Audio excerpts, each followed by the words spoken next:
اکٹھا کرتے ہیں. ملا رومی نے ایک چاتر عورت کی بات لکھی ہے, کہتے ہیں بڑی تیز تھی, رونا بھی آتا تھا, ہنسنا بھی آتا تھا, اسے مسکرانا بھی آتا تھا اور افسردہ رہنا بھی آتا تھا, سارے رنگ. اس کا خاوند بڑا نفیس آدمی تھا, شریف آدمی تھا. اس نے مکر کیا, دھوکہ کیا. پہلے اس عورت نے اس کو ماں باپ سے کاٹا, پھر بھائیوں سے کاٹا, پھر رشتہ داروں سے کاٹا, پھر اکیلی رہنے لگی.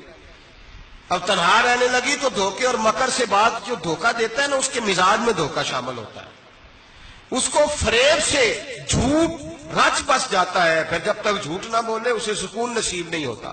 یہ دھوکہ مزاج کا حصہ بن جاتا ہے. اس کو ہمارے صوفیاء روحانی بیماری کہتے ہیں. کہتے ہیں یہ لگ جاتی ہے تو سچ سے اتنی لذت نہیں آتی معاذ اللہ جتنی لوگوں کو جھوٹ سے آتی ہے. یہ لگ جاتی ہے, یہ روحانی مرض ہے جو پھر انسان باز نہیں آتا. روز دھوکہ دیتی, روز دھوکہ دیتی. اور ملا رومی کہتے ہیں کبھی بڑے بڑے دھوکے چھپ جاتے ہیں, اللہ موقع دیتا ہے, اور چھوٹے چھوٹے دھوکوں سے آدمی کے راز نکلنے لگتے ہیں, وہ رسوا ہو جاتا ہے. بڑے بڑے دھوکے دیے, خامن کو پتہ نہ چلا, لیکن رب کریم نے اب اسے سزا دینے کا ارادہ فرمایا. کلو گوشت لایا خامن, کہنے لگا اسے پکاؤ, اسے پکاؤ, اچھی طرح پکانا, بھون کر پکانا, میرے دوستوں نے آنا ہے. اب جب عورت نے گوشت بھونا, کھانے پینے کی بڑی شوقین تھی, دل دادا تھی, خوشبو نے ستایا تو کلو کا کلو گوشت کھا گئی. گھر کے اندر چھوٹا سا بلی کا بچہ رہتا تھا, چھوٹا سا, اور اس آدمی وہ 2-4 دن پہلے لایا تھا, اس کو دودھ پلاتا, پیار کرتا. خاوند آیا, مہمان آگے, گوشت لاؤ. اب بڑی افسردہ ہو کے بیٹھی ہے, بال بکھرے ہوئے, آنکھوں میں آنسو ہے, حالات بڑے بگڑے ہوئے. کیا ہوا؟ کہنے لگی میں نہیں چاہتی تھی آپ دوستوں کے سامنے رسوا ہوں, پر مجبوری بن گئی. گوشت بھون کے رکھا تھا, بلی کا بچہ سارا ہی کھا گیا. آپ کو سمجھایا تھا نہ لائے گا. ساری زندگی جو آدمی دھوکہ کھاتا ہے وہ کبھی نقصان نہیں اٹھاتا. اگر اس کا نقصان ہوتا ہے تو وقتی ہوتا ہے, نقصان اسی کا ہوتا ہے جو دھوکہ دیتا ہے.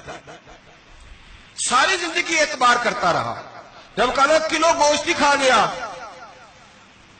اب اللہ نے راز اس کا ظاہر کرنا تھا, اب وقت آ گیا دھوکے پکڑے جانے کا. خاوند کہنے لگا میری عقل نہیں مانتی, اتنا سا بچہ کلو گوشت کھا جائے. اس نے کہا ترازو لاؤ. ترازو کے اوپر جب رکھا تو بچے کا اپنا وزن آدھے کلو سے کم نکلا. اس بلی کے بچے کا اس نے تلوار نکالی, اور جب گردن پہ رکھی کہنے لگا قتل کر دوں گا, سچ بتا. لگی بس میں کھا گئی. وہ والا بھی معاملہ بتا جو میری اماں پہ الزام لگا. کہنے لگی وہ بھی تیری ماں کی غلطی نہیں تھی, وہ بھی میرا گناہ تھا. وہ جو تو نے میری بھابھی کے بارے میں جملہ کہا وہ بھی اس کی غلطی نہیں تھی, میں نے الزام لگایا. اب حالات کھٹنے لگے. وہ عورت جو کل تک دنیا کو بتاتی تھی کہ مجھ سے زیادہ تیز کوئی نہیں, دیکھ لو میں کس انداز میں راج کر رہی ہوں. ملا رومی کہتے ہیں 3 درے برسے, 3 درے, اور وہ درے کیا تھے؟ طلاق, طلاق اور طلاق. یہ 3 درے برسے, نہ گھر والی رہی, نہ شوہر والی رہی, نہ راج والی رہی. باہر نکلی, درویش کے پاس گئی, کہنے لگی حضور یہ سزا کیوں ملی؟ آپ فرمانے لگے جو دھوکہ دینے والا ہوتا ہے وہ زندگی میں رسوا ہوتا ہے, وہ آخرت میں عذاب کا شکار ہوتا ہے. اس کی زندگی اس کے لیے بوجھ بنتی ہے. بہت زیادہ مال سرانے رکھ کے سوتا ہے پر سکون اسے نصیب نہیں ہوتا. نیند اس کے حصے میں, دھوکہ نہ دے, فریب نہ کرے. ہمارے ہاں تو سرکاری ملازموں کا یہ حال ہے کہ 9 دفعہ نانی فوت ہوتی ہے, 11 دفعہ دادے کا جنازہ ہوتا ہے, اور کئی 100 دفعہ حالات بگڑتے ہیں. چھوٹی چھوٹی باتوں پہ لوگ دھوکہ دیتے ہیں, چھوٹی چھوٹی باتیں. یہاں تک حالات ہیں, ہماری عدالتوں کا اللہ حافظ ہے, اب وہاں کیس جاتے ہیں خلا کے, خلا کا کیس گیا, خاوند کے خلاف بی بی نے مقدمہ کر دیا. اب عورتیں اللہ ماشاءاللہ دھوکہ دیتی ہیں, ایڈریس غلط بتاتی ہیں. خاوند کو نوٹس گیا, اب اس کو ملے گا تو وہ عدالت میں آئے گا نا. میں آپ کو جینون کیس ایسے دکھا سکتا ہوں, میرے پاس لوگ مسئلہ پوچھنے آتے ہیں.